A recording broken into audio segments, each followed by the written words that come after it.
جاؤ مدینہ کے سیدوں کے پاس. میں مختصر کر رہا ہوں. یہ بات مجھے یاد آئی کہ ان کا استاد کوئی نہیں ہے یہاں پر.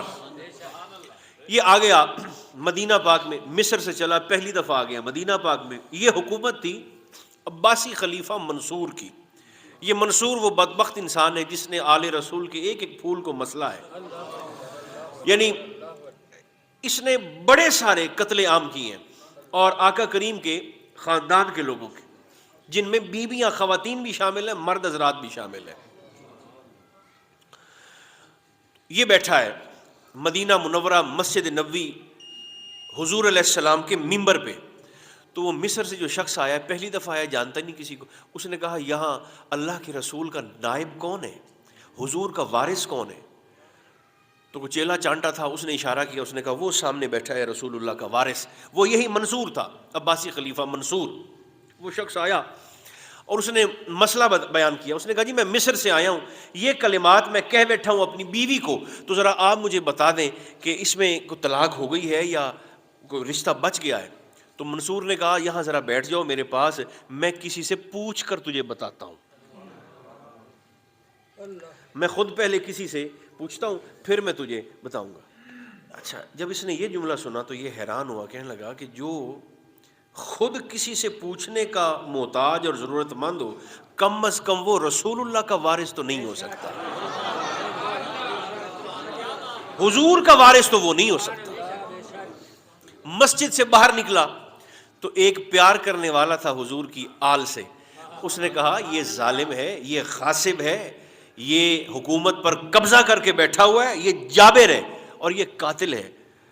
وہ سامنے محلہ ہے ہاشمیوں کا. محلہ کس کا ہے؟ ایک بار زبان کھول کر بولیے، محلہ کس کا ہے؟ ہاشمیوں کا.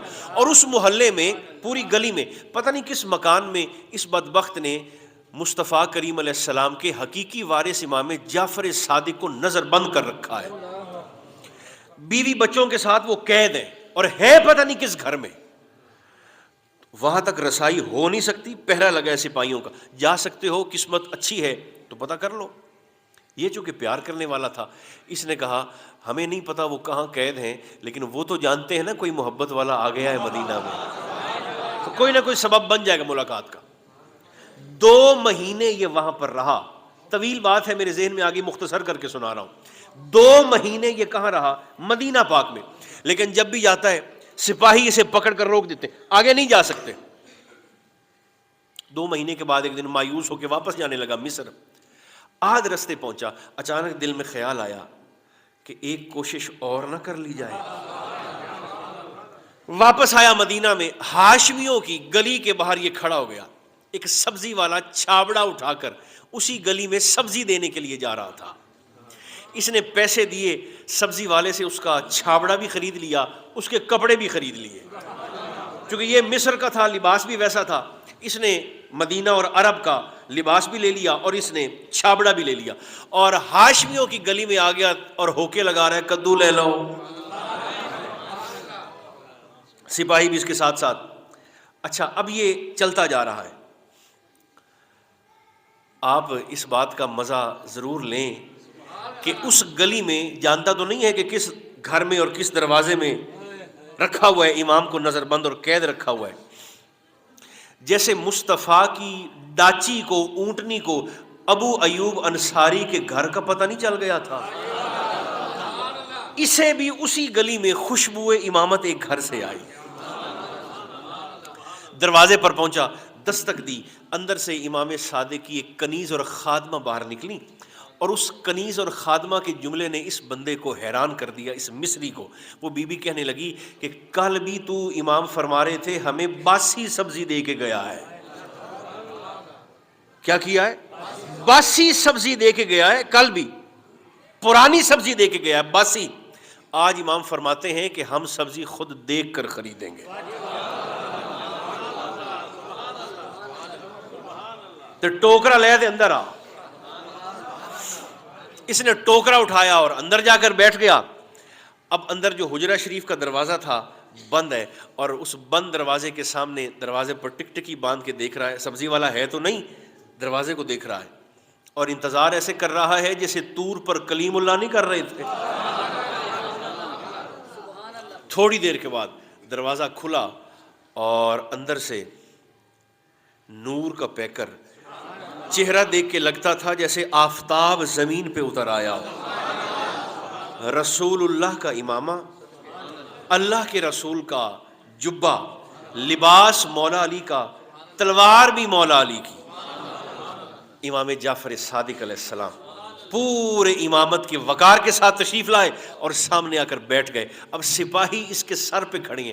اس نے گھبرا کر جب پیچھے دیکھا تو امام صادق نے سبزی اٹھانے کے بہانے نیچے جھک کر اس کے کان کے قریب آ کر کہا، بے فکر ہو کے مصر چلا جا، تیری عورت کو طلاق نہیں ہوئی ہے۔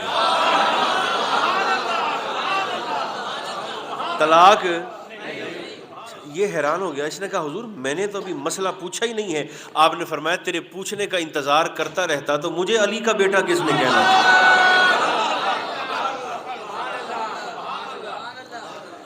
جاؤ۔ یہ گیا، اس نے کہا حضور میں 2 مہینے پہلے بھی یہاں پر انتظار کرتا رہا ہوں، یقیناً آپ کے علم میں ہوگا۔ 2 مہینے پہلے حضور ملاقات کا شرف کیوں نہیں بخشا؟ آدھ رستے سے واپس کیوں بلایا؟ یہ جو 40 منٹ سے آپ حسین کے ذکر پر بول رہے ہیں نا، ایک بار گھر جا کر اپنے والد اور والدہ کا ہاتھ پیر ضرور چومیے گا۔ یہ جملہ سنیں ذرا، حضور آدھ رستے سے مجھے آپ نے واپس کیسے بلا لیا؟ آپ نے فرمایا بیٹے تیری ماں بھی ایک رات اپنے گھر سے نکلی تھی۔ ممبر پر ہوں تو محتاط الفاظ کے ساتھ عرض کرتا ہوں، ایک رات تیری ماں بھی گھر سے نکلی تھی، اگر اس رات تیری ماں آدھ رستے سے واپس نہ آتی تو آج آدھ رستے سے تو بھی واپس نہ آتا۔ جیسے اللہ نے اس رات تیری والدہ کی پاک دامنی کو سلامت رکھا اور تیرے نسب میں تیرے خون میں ملاوٹ نہیں ہونے دی، فرمایا وہ چونکہ واپس آ گئی تھی اس لیے آدھ رستے سے آج تو بھی واپس آ گیا ہے۔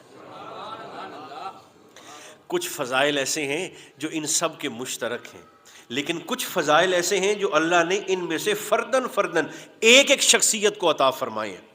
ان میں سے حضور سیدنا امام حسین علیہ السلام کا ایک کمال، بس یہ عرض کر کے پھر ہم نماز کی تیاری کرتے ہیں، ایک کمال آپ کا یہ ہے کہ ماہ شعبان المعظم میں امام حسین پاک کی ولادت ہے، اور لطف کی بات یہ ہے کہ اہل بیت رسول میں سے اس پورے مہینے میں کسی ہستی کی شہادت نہیں ہے، اور محرم الحرام میں امام حسین کی شہادت ہے۔ اور عجیب بات یہ ہے، اللہ کی مشیت کا انداز دیکھیں، پورے محرم الحرام میں کتنی شخصیات ہیں اہل بیت رسول کی، لیکن محرم میں کسی ہستی کی ولادت نہیں ہے۔